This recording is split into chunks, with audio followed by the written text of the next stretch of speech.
How's it going, everyone? My name is Nicholas Jennings, and today we're going to be talking about the brand new movie Dumbo from last weekend, directed by Tim Burton. The original 1941 film has been kind of this semi forgettable yet somehow memorable movie that definitely had its flaws, but it's a movie that many people remember for being a pretty sad movie, and I can understand it. I can really understand it. But this new remake of Dumbo didn't really give me any tears. Not at all. There's so much wrong with this new movie, but I want to get to the things that I like. But first, the plot synopsis.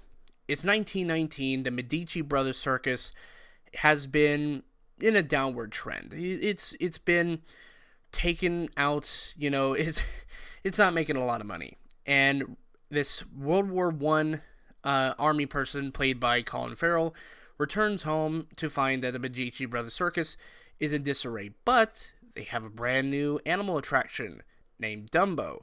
And Dumbo is not doing the best, right? Not great. And from there, you get kind of a weird sequel, reboot, retelling of the first movie.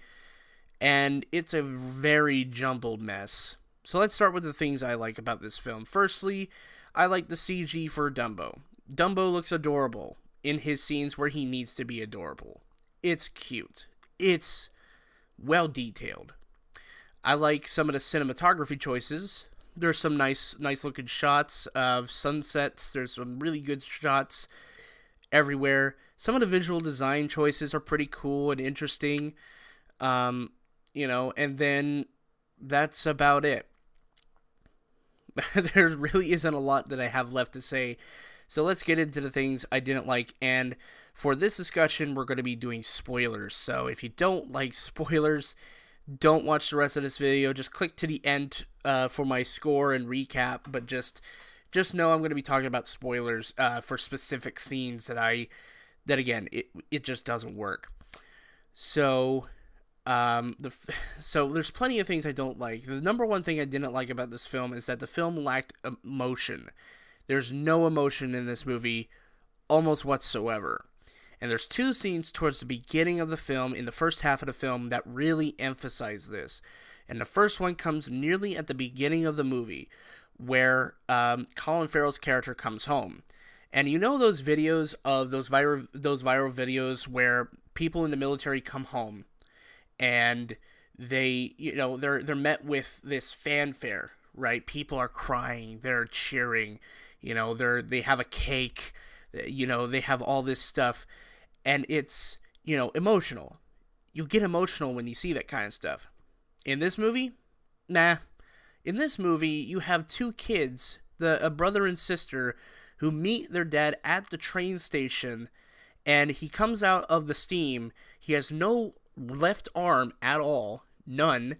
It's just kind of chopped off, and this is after World War One, and you would think that they would get emotional, right? This is a very emotional moment. You have a person coming home from war, the kids haven't seen them in like 4 years, and there's nothing. The kids just stand there, maybe in shock, but the rest of the movie, they always look like they're in shock. They always look emotionless. And it's just kind of flat and stale.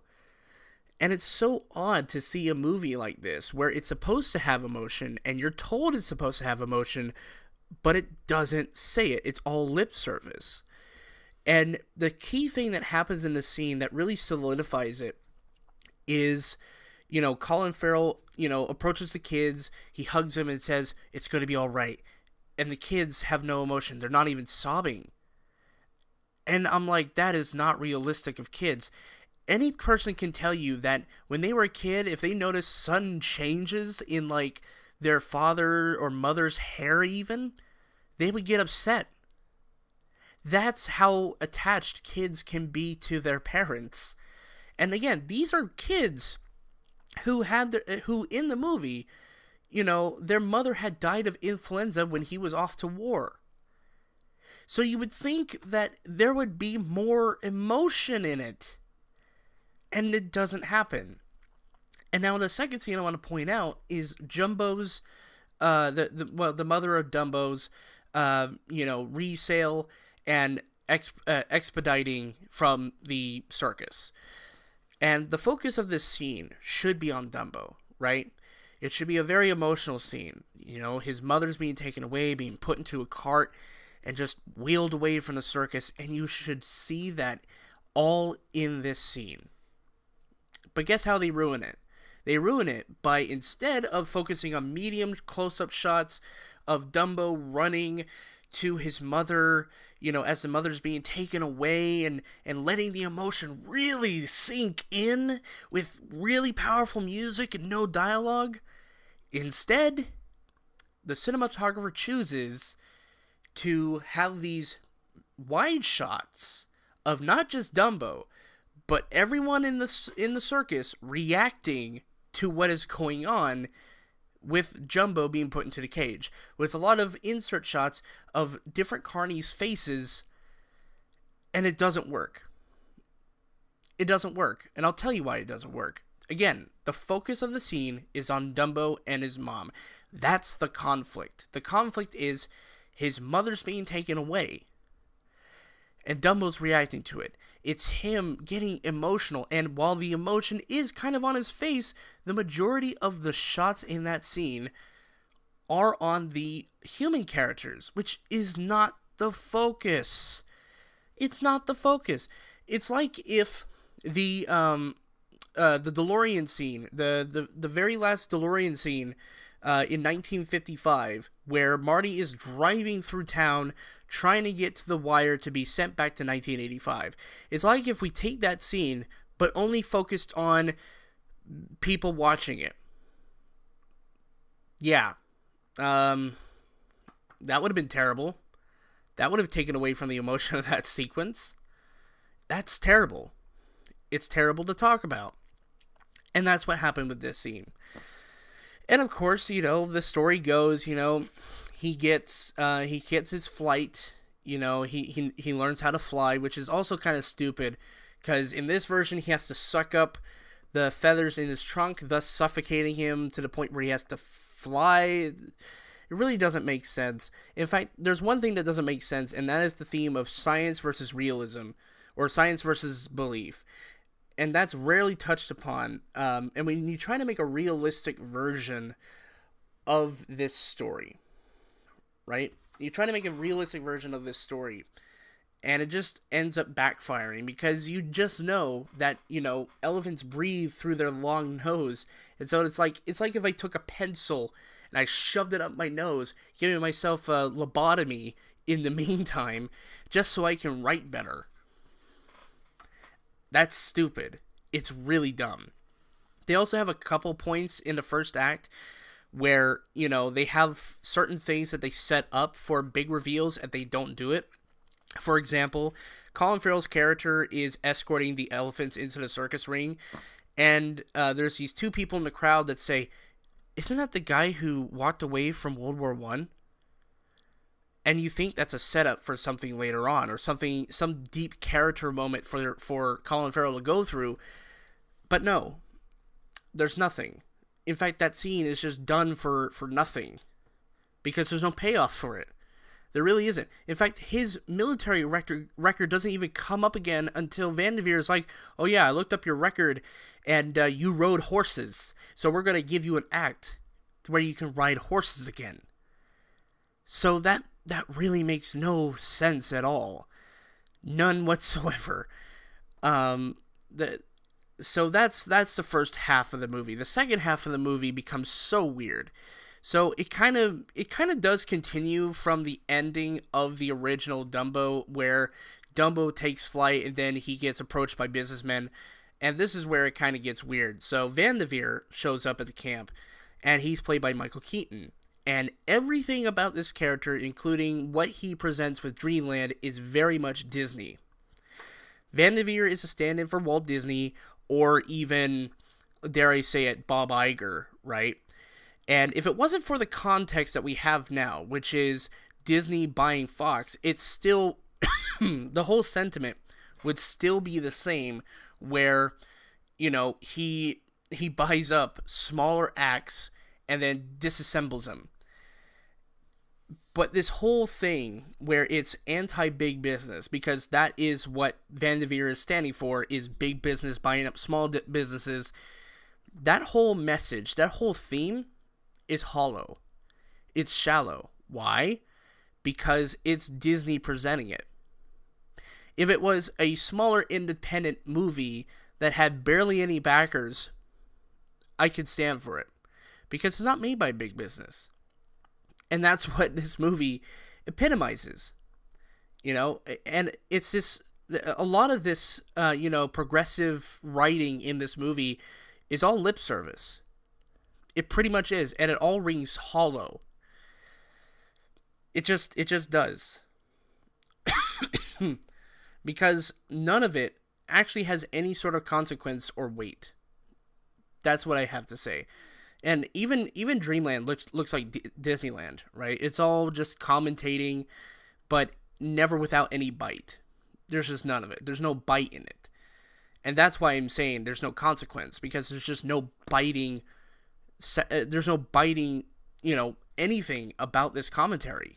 None whatsoever. So it just makes everything worthless. And the rest of the movie, it's just kind of weird. You get Dumbo who flies around, for the circus, yada yada yada.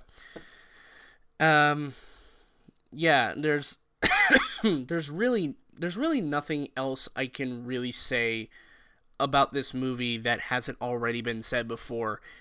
It's bad. It lacks emotion, and the themes that it has with big business versus small business rings very hollow. And one of the biggest flaws I've had with a lot of these Disney remakes is the fact that they constantly remind me how much of a corporate product it is. Much like Solo and how it was a checklist of things, this one, it definitely reminded me of how much it is a corporate product. Not in the way that it's a checklist, but from just essentially having Van de Veer and Dreamland. Everything about it. Because it just, again, if you didn't know the context, you would still see it as kind of like, oh, it's just big business versus small business, we get it. But the thing is that we have that context. I knew of that context, and it just kind of reminded me more how much of a corporate product it was, because it's just buying up old properties, making them new, and just putting it out to the world. And again, a majority of the movies I've seen, that you've seen on my shelves, are corporate products. They're made by bigger companies. But why do I keep them? Why do I keep these movies as opposed to movies like this? And the simple fact is, they make me forget that it's a corporate product. I can go into any Marvel movie and enjoy it. Or most of them anyway. Why? Because they can tell good stories. They have fun characters. It's nice to watch. It has fun action. Right? Most animated movies, too, like Spider-Man to the Spider-Verse and the Lego Movie. Both of them, product films. But why do I like them? Because they have good characters, good writing, good morals, very fun animation. There's a lot of things to distract me from the fact that it's made by a big company. Right? And Dumbo just did it. Dumbo reminded me more that it's a corporate product. And again, these Disney remakes are going to continue. They're going to continue on. And if the emotions, or lack thereof of emotions, in this film translate to the next two remakes this year, Aladdin and Lion King, and you better not do it with Lion King. If you do it with Lion King, you're going to have a ton of shit on your hands, right? Because Lion King is one of the best animated movies of all time. Is one of the best. And a lot of people really like that movie. And if you skimp on that, if you skimp on emotions, you're not going to get it. It's not going to happen. And again, these movies are going to keep making money. And surprisingly enough, Dumbo didn't actually make a lot of money. In fact, let me actually find the quote here for Dumbo. All right. So, domestically, it was supposed to make around, what was it, $70 million or 60 or something like that. It only made $45 million. And in total, it's made $119 million from last weekend, which, again, not a bad thing, but it definitely underperformed. Granted, it's not as big or nostalgic as Aladdin and The Lion King, which will definitely make more money than something like a Dumbo remake. But again, these movies are going to keep getting made because Disney is unoriginal. They don't want to try out new ideas. They don't want to go out and say, hey, here's a brand new property that is so good you could watch it over and over and over, and then we'll make a park ride out of it, right? And so, yeah, Dumbo, not a good movie. Not a great movie at all. There's little to no emotion in any of it. And that's the sad part, is how do you go from a very emotional movie from 1941 that may have had some problems culturally, but it's still good on a storytelling note for most of it. How do you go from that to a very vacuous, hollow-sounding movie with no emotion? I like Tim Burton.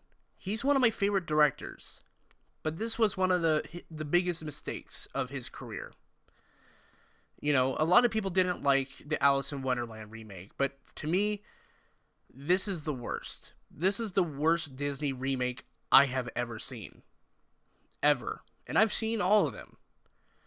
And I can't wait to get my hands dirty into Aladdin and Lion King, because, if they pay less attention like they did with this to those two movies, this might be one of the worst years for Disney remakes ever. And again, I never liked a lot of them, right? I've given all of them a chance. All of them. And even in some of the more mediocre ones, I could point out to more elements that were more enjoyable than Dumbo. So what am I going to give Dumbo 2019? Well, I'm going to give Dumbo 2019 a D+. It is not that great. And those who are... And again, I have no problem with people saying that they enjoyed this version. That's fine. But a lot of it just rings hollow for me. And I'll still watch the original. It's not like the original's dead, right? I mean, maybe nowadays kids don't watch cartoons. They don't watch cartoons like we used to do. They want live action stuff, which is fine, I guess. Because, when I was a kid, I actually liked live action stuff more than animation. And nowadays, I have better appreciation for animation than I do for live action stuff, which is very odd and funny. So that was my review for Dumbo 2019, and hopefully next time I can cover something much more material, something much more visceral, maybe something, something weird, something just beyond the doorway. See you guys in the next video.